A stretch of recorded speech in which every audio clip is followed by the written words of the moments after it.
Assalamualaikum warahmatullahi wabarakatuh. Nama saya Raffi Pasyadana dari kelas MIPA 6 absen 26. Hari ini saya ingin menceritakan sebuah hikayat yang sudah dibentuk menjadi sebuah cerpen yang berjudul Indra Bangsawan. Tanpa lama-lama lagi, mari kita mendengarkan cerita tersebut. Dahulu kala ada seorang raja yang bijaksana di sebuah negara yang bernama Qobat Syahrial. Raja tersebut bernama Indra Bungsu. Setelah memerintah kerajaannya selama beberapa waktu, dia tidak pernah memiliki anak laki-laki. Maka suatu hari dia memerintahkan rakyatnya untuk pergi berdoa dan memberi sedekah kepada orang miskin agar dia bisa mendapatkan keturunan. Selang beberapa waktu, Tuan Putri Siti Kendi, istri dari sang Raja Indra Bungsu, mengandung dan melahirkan 2 orang putra. Baginda Raja sangat senang dengan kabar ini, sehingga ia menamai putra sulungnya yang paling tua Syahperi dan putra bungsunya yang paling muda diberi nama Indra Bangsawan. Ketika kedua putra raja itu sudah berumur 7 tahun, mereka pergi belajar dengan Mu'alim Sufyan. Mereka mendapatkan ilmu-ilmu dari hal apa saja, akademik. Mereka mempelajari kitab agama, fikih hingga tafsir. Mereka juga belajar cara bertarung, cara memakai senjata. Mereka belajar kebijaksanaan dan strategi militer. Raja sangat khawatir melihat itu, karena ia tidak tahu siapa yang akan menggantikannya jika dia sudah tidak menjadi raja. Karena mereka 2 orang putra tersebut sangatlah bijaksana dan sangatlah berbakat. Sehingga suatu hari raja memberitahu kepada kedua anaknya bahwa ia bermimpi bertemu dengan seseorang, dan seseorang tersebut berkata jika dari 2 anak putra raja tersebut mereka dapat menemukan sang buluh rindu di tangannya, ia akan menjadi raja di negeri Qobat Syahrial. Mendengar kata-kata raja, 2 putra tersebut pergi dan berpamitan untuk mencari buluh rindu. Mereka pergi ke hutan, naik turun gunung, masuk dan keluar hutan. Mereka pergi kemana-mana untuk mencari buluh rindu tersebut. Suatu hari terjadilah hujan, angin topan, kabut gelap gulita, sehingga Syahperi dan Indra Bangsawannya pun terpisah. Mereka pergi mencari satu sama lain, namun Syahperi sudah berpisah dengan adiknya Indra Bangsawan dan tidak bisa berbuat apa-apa lagi. Maka ia berserah diri kepada Allah Subhanahu wa Ta'ala dan berjalan sekuat tenaga, dan setelah beberapa lama dalam perjalanan dia sampai di taman dan istana. Ia melihat gendang di istana tersebut. Ia membuka drum dan memukulnya, tetapi tiba-tiba dia mendengar seseorang berkata, "Jangan memukul gendang tersebut, tolong, tolong." Ia mendengar seseorang wanita dari drum tersebut. Kemudian ia mengambil pisau dan menyobek gendang tersebut, dan keluarlah seorang putri cantik bernama Putri Ratnasari. Putri Ratnasari menjelaskan bagaimana ia bisa berada di dalam gendang tersebut. Ia menjelaskan bahwa Garuda telah menaklukkan dan menghancurkan negaranya. Itulah sebab orang tuanya memasukkannya ke dalam gendang, karena ia akan mati jika tidak. Sedangkan ia berkata juga pelayan berada di gendang yang lain. Syahperi membawa gadis-gadis itu keluar. Ketika Garuda datang, Syahperi pun membunuhnya. Ia sangatlah perkasa dan sangatlah bijaksana. Setelah beberapa waktu, Syahperi pun menikahi putri cantik, yaitu Putri Ratnasari. Ia melamarnya di depan para pelayan dan pengasuhnya. Sementara itu berbeda nasib dengan abangnya. Indra bangsawan berada di sebuah padang yang sangat luas. Ia kemudian menemui sebuah gua yang ada di padang itu dan bertemu dengan seorang raksasa. Tiba-tiba raksasa itu pun menjadi sebuah nenek-nenek.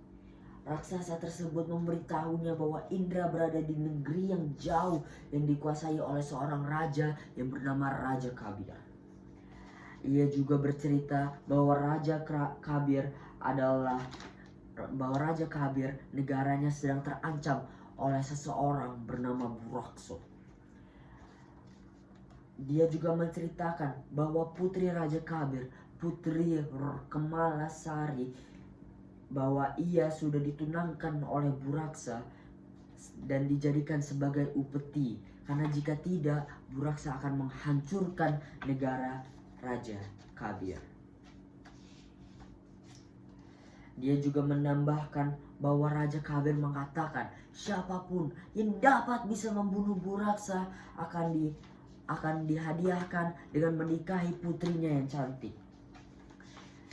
Terdapat 9 anak raja, yaitu seorang pangeran yang mengikuti tantangan itu.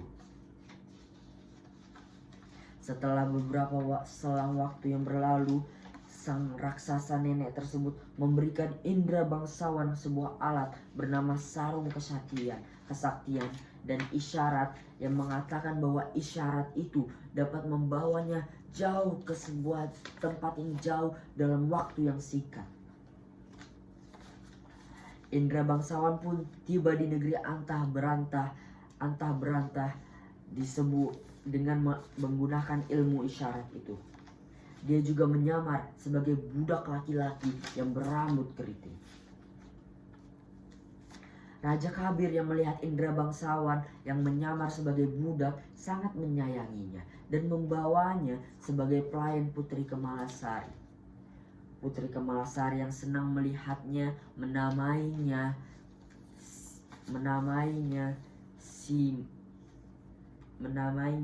Simatsa. Maka Putri Kemalasari memerintahkan si hutan untuk memelihara kedua kambingnya, yaitu jantan dan betina.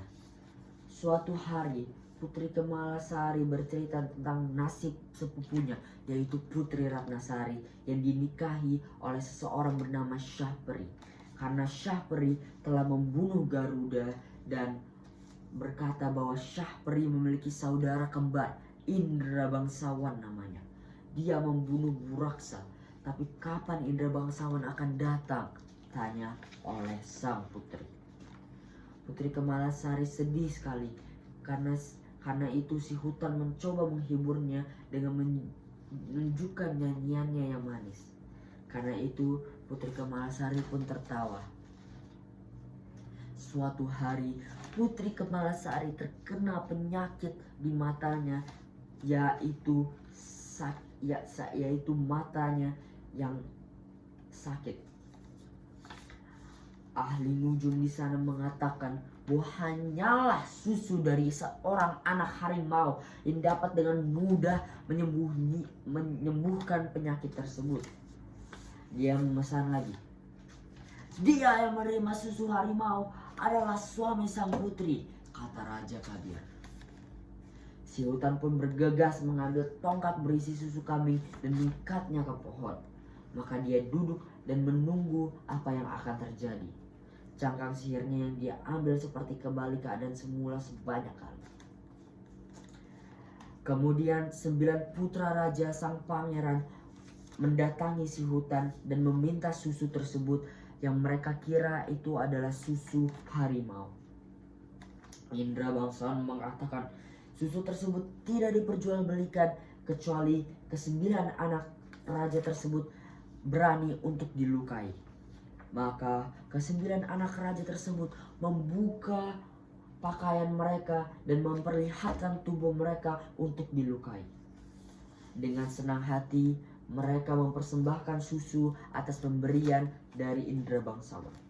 Tetapi ahli nujum tersebut mengatakan bahwa susu tersebut bukanlah susu harimau, itulah susu kambing biasa.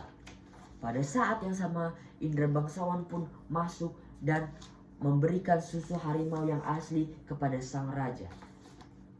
Kata dokter tersebut, susu tersebut adalah susu harimau asli. Tabib tersebut pun memeraskan obat kepada mata sang putri sebanyak 3 kali. Maka sang putri pun sembuh. Tibalah saatnya untuk menyerahkan tuan putri kepada Buraksa.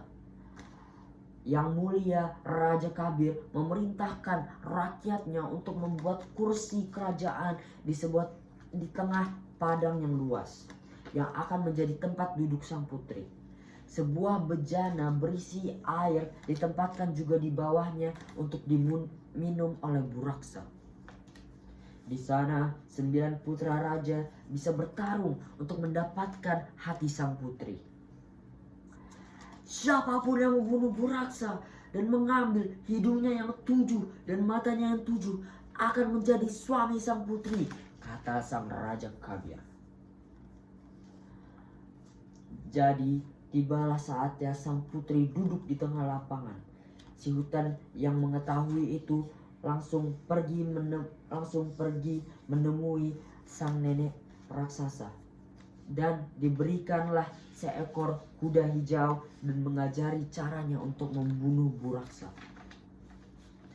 Si hutan yang sudah dinamai oleh sang putri dengan sebutan baru, yaitu si kembar, menaiki kuda hijaunya dan mendekati sang putri. Dia memberitahu sang putri bahwa dia adalah penghuni hutan rimba tanpa nama. Tujuan kedatangannya adalah untuk melihat sang putra raja, 9 putra raja tersebut untuk membunuh Buraksa. Sang putri pun mengundang untuk pergi ke tempat itu. Setelah mengikat tali di bejana itu dan mengikat ujung tali di leher sang kuda hijau, ia memerintahkan kuda tersebut untuk menarik tali tersebut jika Buraksa datang dan meminum air itu. Si kembar pergi ke tempat sang putri dan berada dan menunggu Buraksa. Kemudian Buraksa pun datang. Sang putri ketakutan. Dan si kembar pun memeluknya untuk membuatnya tidak takut lagi. Buraksa yang sangat rakus melihat ada air di mulut di bejana itu datang dan langsung meminumnya. Ia tidak tahu bahwa tiba-tiba kuda hijau pun langsung menarik jerat tali tersebut dan Buraksa pun terjerat. Si kembar tiba-tiba membawa kapak dan segera membacoknya sampai mati dan memotong 7 hidung dan 7 matanya. Setelah itu si kembar mendatangi sang putri yang dalam keadaan kaget berkata berspekulasi bahwa si kembar adalah indera bangsawan. Si kembar pun mengucapkan selamat tinggal kepada sang putri dan menghilang dari padang. Kemudian anak-anak raja tersebut datang melihat Buraksa sudah mati. Mereka langsung memotong telinga, kulit kepala, apa saja yang bisa didapatkan dari Buraksa untuk dibawa ke hadapan sang raja. Saat sudah diberikan kepada sang raja, yang mulia Raja Kabir tidak percaya bahwa mereka membunuh Buraksa karena tidak ada tanda-tanda yang diberikan oleh sang raja, yaitu 7 hidung dan 7 mata. Setelah beberapa saat, si kembar pun datang sebagai indera bangsawan membawa 7 hidung dan 7 mata. Sang raja yang melihat itu menghadiahi putrinya sebagai istri si kembar.